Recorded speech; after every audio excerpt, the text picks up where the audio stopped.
was a preacher's son, and when his daddy would visit, he'd come along.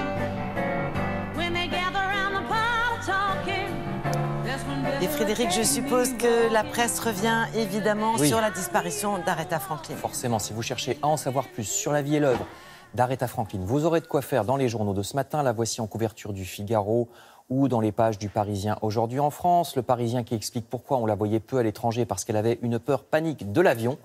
Pour ces dates parisiennes en 77, la production avait dû faire des pieds et des mains afin qu'elle accepte. Voilà pourquoi en Europe, on la connaît surtout par le disque et la télévision. Mais si vous voulez tout savoir de la reine de la soul music, c'est Libération qu'il faut acheter ce matin. Libé lui consacre en effet pas moins de 9 pages et on en tire l'impression d'une femme à la fois forte et tourmentée. Je vous rappelle que sa chanson la plus connue, Respect, c'est une reprise d'un titre d'Otis Redding qui, au départ, parlait d'un mari qui veut du respect de la part de sa femme quand il rentre chez lui le soir. Donc ça, c'est pour la force d'Aretha Franklin, puisque elle a complètement inversé les choses. Cette idée macho est devenue, au contraire, une demande de respect pour les femmes. On peut la voir chanter cette chanson et l'entendre surtout dans le film Les Blues Brothers en 1980. Vous avez vu la photo issue de ce film derrière moi, la voici. Aretha Franklin était fille de pasteur, née dans le très raciste sud des États-Unis. C'est à l'église qu'elle apprend la chanson. Quand on voit ce genre de photos qui retracent la carrière de la dame, on oublie à quel point elle a dû se débrouiller toute seule dès son plus jeune âge, puisque son père était absent. En plus, il n'était pas très recommandable. Il avait mis enceinte une de ses paroissiennes de l'âge de 13 ans. Et la mère, elle, était partie de la maison alors qu'Aretha Franklin n'en avait que 6. Donc, je vous renvoie sur Libération, 9 pages. Vraiment, c'est une autobiographie très complète et on voit d'où elle est sortie.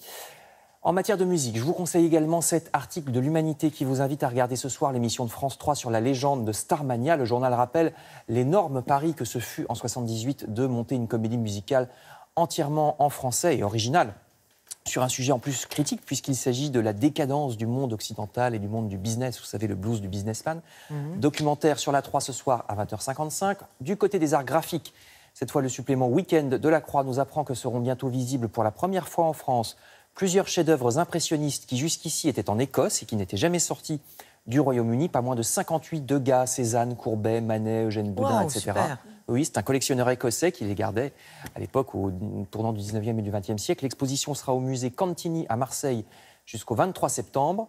En région parisienne, c'est dans la ville de Meaux que ça se passe, car sur un chantier, on vient de découvrir des vestiges gallo-romains qui rappellent la richesse du sous-sol français en la matière. Les fouilles seront ouvertes au public lors des Journées du patrimoine le 16 septembre, donc ne les manquez pas si vous êtes dans la région meldoise. Enfin, je termine toujours en Ile-de-France avec une bonne idée si vous souffrez de la chaleur.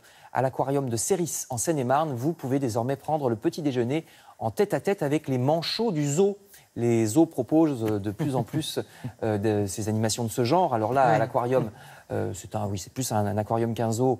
Ça coûte 29 € avec en plus la visite complète. Toutes les précisions dans Le Parisien pour cette activité rafraîchissante. Oui, et merci pour ce petit déjeuner en tête-à-tête avec des manchots. Je pense qu'on ne mange pas des poissons crus. Ah ben, j'espère quand même. Merci.